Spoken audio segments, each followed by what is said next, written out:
नमस्कार शेतकरी मित्रांनो, मी आहे सोमनाथ सरगर आणि तुम्ही पाहत आहात सोमा 07 यूट्यूब चॅनल।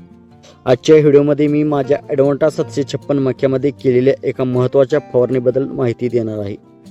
या फवारणीमध्ये मी तण आणि लष्करी अळी या दोन्हीच्या नियंत्रणासाठी उपाय केला होता। तर फवारणीपूर्वी शेताची परिस्थिती कशी होती, कोणती औषधे वापरली आणि आता पिकात काय बदल दिसतो आहे, हे सर्व या व्हिडिओमध्ये आपण जाणून घेणार आहोत। तर मित्रांनो, आम्ही ॲडव्हांटा 756 जातीचा मका केलेला आहे। पेरणीनंतर सुरुवातीची वाढ चांगली होती, पण काही दिवसांनी शेतात तण वाढू लागले। त्याचवेळी लष्करी अळीचा प्रादुर्भाव होण्याची शक्यता होती। वेळेवर उपाय केला नाही तर अन्नद्रव्ये, पाणी आणि सूर्यप्रकाशावर ताबा मिळवते तर लष्करी अळी पानाचे मोठे नुकसान करू शकते। मित्रांनो, हा पहा फवारणीपूर्वीचा व्हिडिओ। शेतात तण स्पष्ट दिसत आहे। काही ठिकाणी तणामुळे मक्याची वाढ कमी होत होती, त्यामुळे योग्य वेळी फवारणी करणे आवश्यक होते।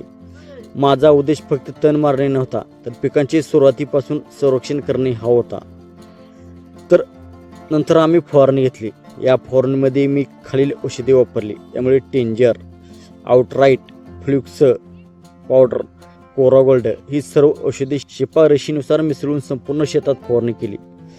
फवारणी करताना हवामान, पिकाची अवस्था आणि पाण्याचे योग्य प्रमाण याकडेही लक्ष दिले। आउटराईट आणि टेंजर हे एकाच बॉक्समध्ये येते, तर याचा वापर तण मारण्यासाठी केला। तर कोरागोल्ड याचा वापर मी अळी मारण्यासाठी, लष्करी अळीचा बंदोबस्त करण्यासाठी केलेला होता। तर फ्लुक्स पावडर ही तणनाशकाचा नाश करते। या फवारणीचा उद्देश दोन गोष्टी साध्य करणे होता।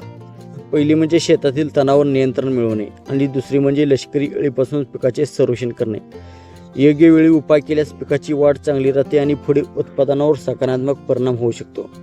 तर आता हा पहा आजचा मका। फवारणीनंतर शेतात मोठा फरक दिसत आहे। तणाचे प्रमाण खूप कमी झाले आहे। मक्याची वाढ जोमदार झाली आहे।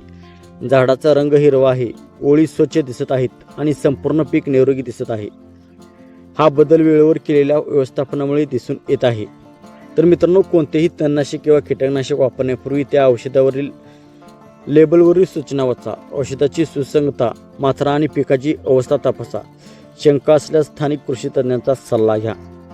तर मित्रांनो, एकाच फवारणीमध्ये आपण तण आणि लष्करी अळी याचा बंदोबस्त केलेला आहे। यामध्ये आपण आउटराईट, टेंजर, फ्लुक्स आणि कोरागोल्ड ही औषधे वापरलेली आहेत।